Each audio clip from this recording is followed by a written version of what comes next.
There's a shared sentiment that there is this massive race to the bottom where all of the creators kind of undercut themselves and set really low sub prices. So why I have a controversial take on this is for a couple of reasons.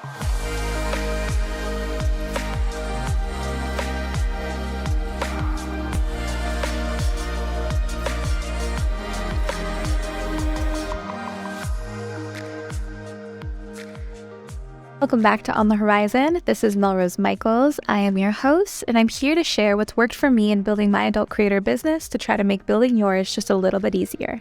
Let's get into today's episode.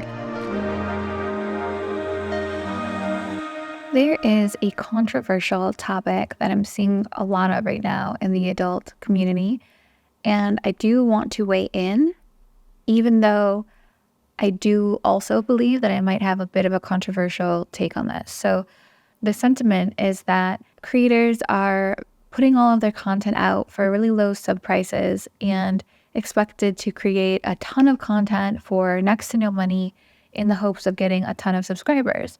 And if you're unfamiliar with how it really plays out in our industry, it's actually very difficult to acquire a fan base and convert them into paying subscribers. And that's for a lot of reasons. Usually the adult creator doesn't have a ton of social reach, or their social media channels have been deleted, which really hinders and impacts the traffic that they can drive to their adult platforms and business. So when we consider this idea that there's been this race to the bottom, which is really low subscription prices and a ton of content being provided for that expectation, this is true. This is a lot of adult creators' shared experiences, is that when you look around at other creators, you see that people are charging, $3 a month on their wall or their feed on OnlyFans, for example. There's thousands of posts and tons of explicit content. You also see on the flip side that a lot of creators have entirely free pages that they monetize and make profitable. So there's a shared sentiment that there is this massive race to the bottom where all of the creators kind of undercut themselves and set really low sub prices, but really high expectations for fans. And I do see this. This is valid. This is something that is actively happening in our space, and it's entirely true. On the flip side of this is that you also have to take into account that the subscription model works best, like a low sub price subscription model works really, really well for creators that have a ton of traffic and clicks. So these kinds of creators are going to be the ones with massive social media followings, or these kinds of creators are going to be the ones that are really, really prominent in terms of like celebrity and have agencies running their pages. So I think when we're considering the race to the bottom, a lot of that came into play when agencies got involved with these massive creators, or massive creators came into the adult space and set low sub prices because they have value to maximize on and to capitalize on. But what we lose sight of is that the average, small to medium-sized creator doesn't have volume of traffic and needs to monetize accordingly. So why I have a controversial take on this is for a couple of reasons. One, just because everyone in the adult industry, in terms of creator with a fan site, is setting a low sub price does not mean you have to. You don't have to compete on that playing field if you don't want to. So that's my controversial, hot take number one. Number two is that you don't have to do the fan site business model. There are a lot of other proven avenues in adult that are super, super profitable and generate tons of revenue that are not the fan site model. I know that there are a handful of creators who have held out against the fan site business model, even though it's trendy and even though it's popular and even though they're driving massive traffic to a brand that has as much of the market as OnlyFans. They've held out and they've stuck to something like clip stores that require a lot less time intensity and don't have the fan engagement factor, which is also very time intensive. You can also choose something along the lines of, the phone sex operating side of things. You can launch a night flirt or a Sex Panther profile and do live texting or audio calls or video calls, which has its time intensity to it, but it doesn't have the subscription business model where the expectation might be set high for what value you're giving in correlation with a low actual price point.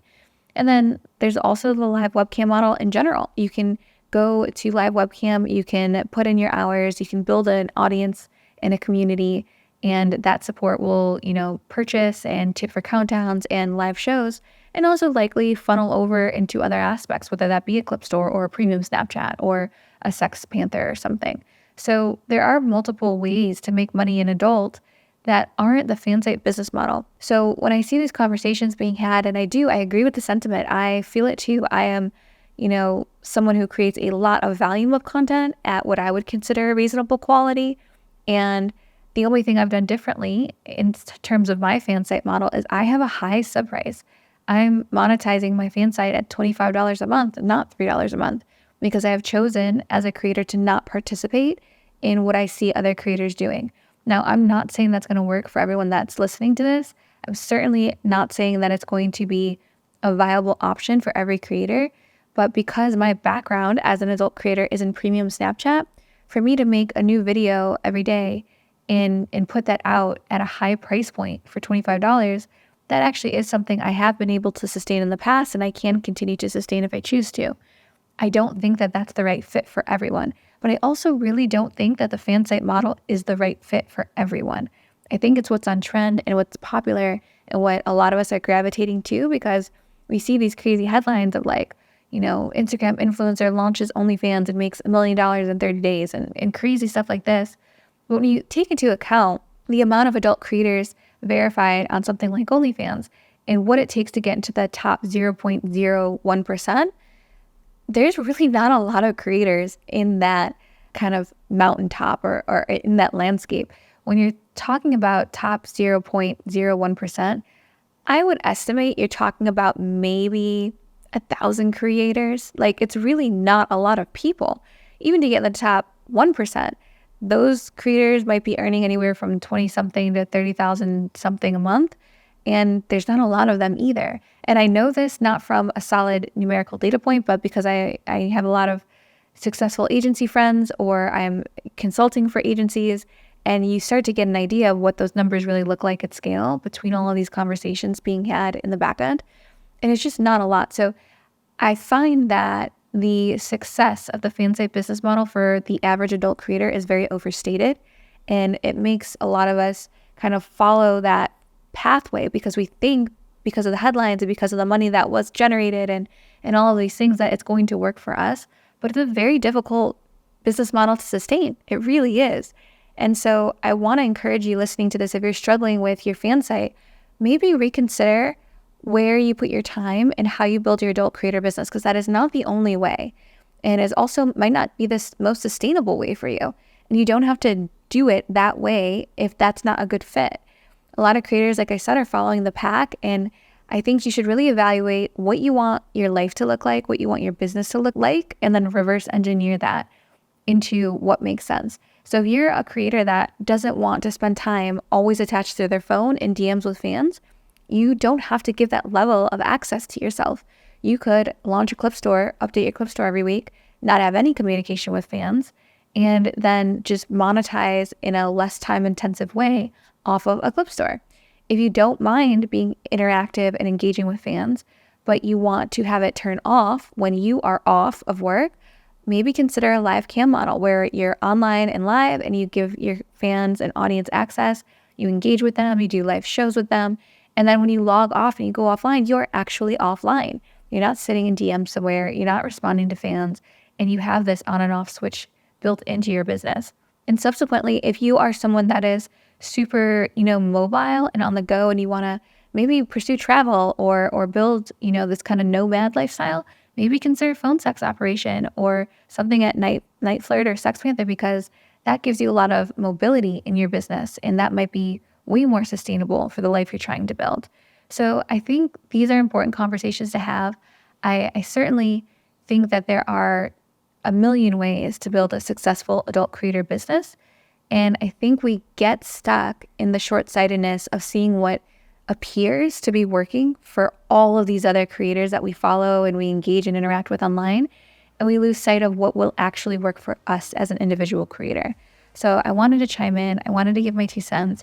I hope it's not offensive. I really think that everyone needs to focus in a little bit more tightly and narrowly on what will work for them as individuals and capitalize on those moments that are, for you and authentic to who you are and what you're trying to build. So if this is helpful, if this feels useful, I hope you share it with another creator friend, and I hope you tune in for the next episode. Thanks so much for listening.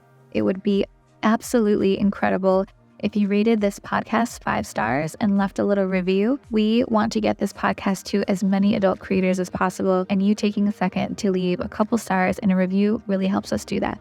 Thanks so much.